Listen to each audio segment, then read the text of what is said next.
Hari ini berjudul Hargai Hadirat Tuhan. Diambil dari 1 Samuel 5 ayat 2 sampai 3. Firman Tuhan berbunyi begini.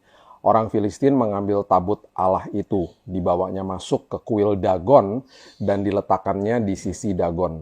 Ketika orang-orang Asdod bangun pagi-pagi pada keesokan harinya, tampaklah Dagon terjatuh dengan mukanya ke tanah di hadapan tabut Tuhan. Lalu mereka mengambil Dagon dan mengembalikannya ke tempatnya. Nah, apa yang terjadi dengan peristiwa ini?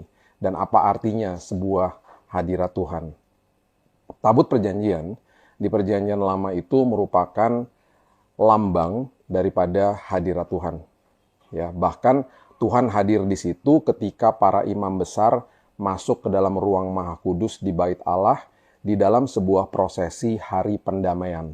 Ya, itu ada semua penjelasannya di Perjanjian Lama dengan sangat detail. Ya, itu adalah lambang daripada hadirat Tuhan. Ya, ketika Israel berperang melawan orang Filistin di dekat sebuah tempat yang namanya Ebenezer, bangsa Israel kalah. Bahkan 4.000 orang Israel tewas saat itu. Para tua-tua mulai berpikir bahwa tabut perjanjian yang melambangkan hadirat Tuhan itu, yuk bawa aja ke medan perang. Dengan berharap bahwa tabut itu atau hadirat Tuhan itu akan menjamin kemenangan mereka. Mereka membawa tabut perjanjian dari Silo, tempat tabut perjanjian itu tadinya disimpan, dibawa ke medan perang. Ya.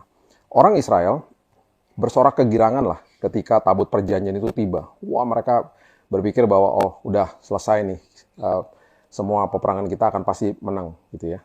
Bahkan orang Filistin ketika mendengarnya menjadi takut karena mereka tahu bahwa kuasa Allah daripada bangsa Israel ini luar biasa. Tetapi apa yang terjadi?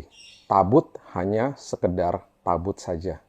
Hadirat Tuhan tidak bersama dengan mereka hari itu sehingga 30.000 akhirnya prajurit Israel tewas.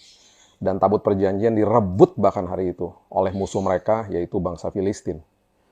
Nah, kehadiran Tuhan tidak dapat dipaksakan oleh simbol-simbol keagamaan. Jangan lakukan itu. Hadirat Tuhan hari ini tinggal di dalam kita. Sadari hal itu. Israel hidup dalam dosa dan mengira mereka dapat memanipulasi Tuhan. Tetapi Tuhan menuntut ketaatan, bukan sekedar ritual tata ibadah atau upacara belaka. Tuhan tidak mau dieksploitasi. Itu semua ditulis di 1 Samuel pasalnya yang keempat. Ketika tabut perjanjian dicuri dan berada di rumahnya atau di wilayahnya Filistin, mereka meletakkan tabut itu di kuil dewa Dagonnya mereka.